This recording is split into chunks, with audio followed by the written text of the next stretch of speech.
Wagwan everybody, welcome back to the channel. Osborne Shin here with another photography video. Today I'll be giving you guys 10 quick tips to instantly improve your photography. Let's get right into it.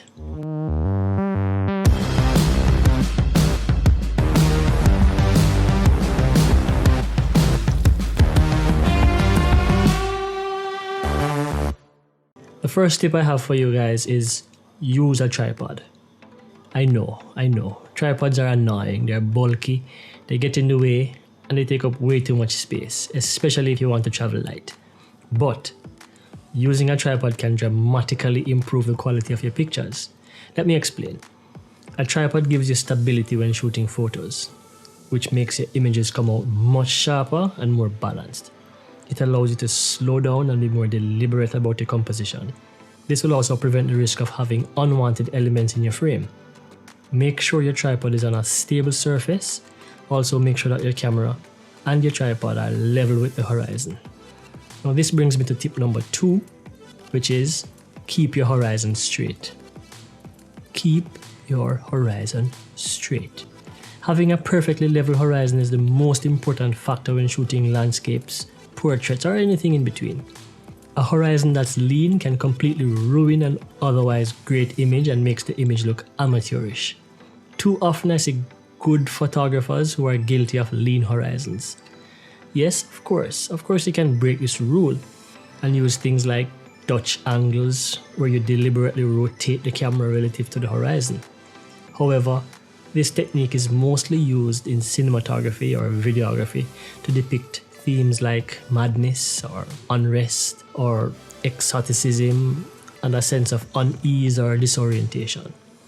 I don't really think you want your images to depict those things.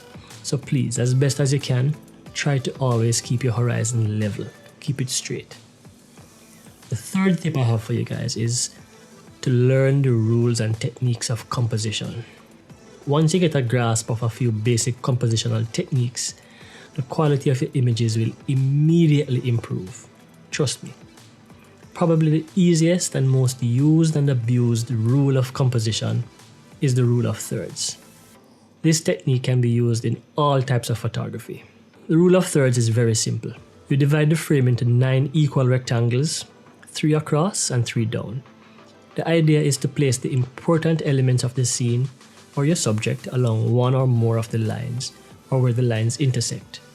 We have a natural tendency to want to place the main subject in the middle of the frame. Placing it off-center using the rule of thirds will more often than not lead to a more attractive composition. Another important technique to be aware of is the use of leading lines to draw your eyes into the subject. Other compositional techniques include things like symmetry, using negative space and framing. There are many other techniques and rules. Do some research, study these rules and techniques, and observe composition in other images to help you feel what works best. Then, try to use that knowledge in your own images and always try to use it to your advantage. Always be deliberate about your composition. The fourth tip I have for you is change your perspective and shoot from different angles. The number one mistake I see beginners make is taking out their cameras and shooting from eye level. This literally makes your photos look like everyone else's. This is what I like to call the tourist shot. Try your best to shoot from different perspectives and angles. Just having a different perspective will make your images stand out more. So, if you're shooting a scene or a subject, try to shoot it from different vantage points and different distances. Move closer, move further away, shoot from knee level, shoot from ground level, shoot from up high, move to the left, move to the right. There are many different perspectives that you can use that will dramatically affect how your subject looks. You can also decide to change your camera's orientation from horizontal to vertical. There are some subjects and scenes that look better at different orientations. Tip number 5. Pay close attention to your backgrounds. Before taking any photo, carefully evaluate your scene and consider your background. The background should never be the last thing you consider. It doesn't matter if you're shooting landscapes or portraits. Make sure your background is not distracting or has distracting elements in it. Too often I see images from some photographers, some good photographers or pro photographers, and there are trees or light poles directly behind the subject. If the photographer had paid attention to the background and applied tip number 4 by changing their perspective or changing their angles or their vantage point, the images would have come out much more pleasing. Ensure that the background doesn't clash with the subject, and by doing this, you will create more impactful images. Tip number 6, learn how to read a histogram. The histogram is the best and probably the most accurate way to evaluate exposure. Never trust your eyes and never trust the back of your camera, as these can be very misleading. If you aren't familiar with the histogram, this is basically a graphical reading in your camera that shows the tonal values of the brightness in your image, ranging from 100% brightness or white to 0% brightness or black. The middle of the histogram represents the midtones, which is where you want most of your image to fall for a good exposure. Knowing how to read a histogram might be the difference between thinking you have a great photo and truly having a great photo. Tip number 7, get closer. Now, there's a saying that goes, if your pictures aren't good enough, you probably aren't close enough. Try to fill your frame with the subject, if you can, of course. Oftentimes as beginners, you see a subject and you just snap a photo without thinking. Then when you get home, you ask yourselves, why are these images so bad? Chances are you weren't close enough to your subject.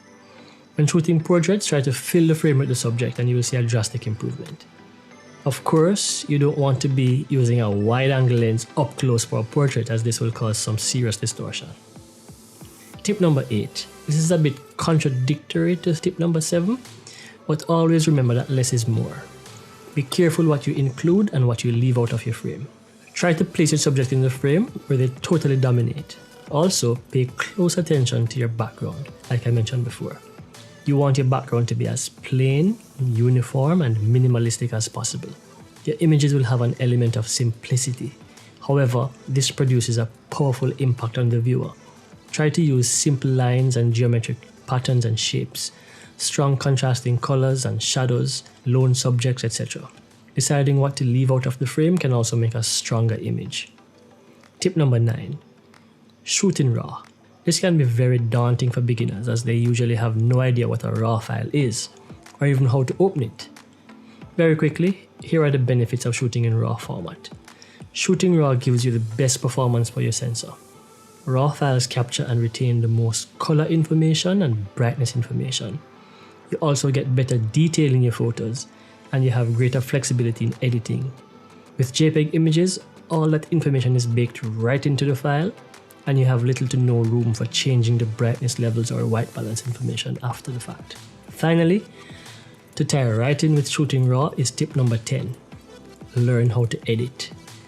Learning photo editing can seem like a daunting task.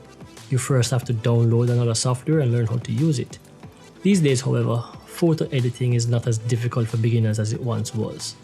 Once you know the main editing tools like brightness, or contrast, saturation, and white balance, you can start to create great images. There are many free applications that you can use when you're starting out, like those that came with your camera, for example, or the ever-popular Lightroom and Photoshop.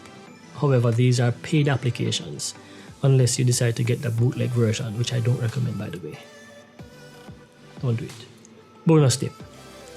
Know your focal lengths. Different lenses have different focal lengths and result in different perspectives. This gives your images a different look and feel, and hence create different emotions. By knowing which focal lengths have which effects, you will be able to create some stunning images. For example, telephoto lenses tend to compress your photos and create more depth of field. These lenses may be more useful for things like portraits or wildlife. Wide-angle lenses, on the other hand, gives a wider perspective, which may be better suited for things like landscapes. If you only have one lens, master the focal length or the different focal lengths it offers, and use it at varying apertures to see which is the sharpest. Generally speaking, the sharpest apertures are between f5.6 and f8. However, there are lenses that are very sharp wide open at f2.8, f2, f1.4, and even f1.2. But these lenses are also very expensive. You get what you pay for. So guys, that's all I have for you today. I hope these tips have been very useful. Go ahead, try them out and let me know in the comments if they've helped you in any way. If you've enjoyed the video and you found it useful, please give it a thumbs up by clicking the like button. Smash the hell out of it even. Hit the subscribe button and ring the notification bell so you don't miss my future videos. Thanks for watching guys, and I'll see you in the next video. Peace and one love. Big up yourself.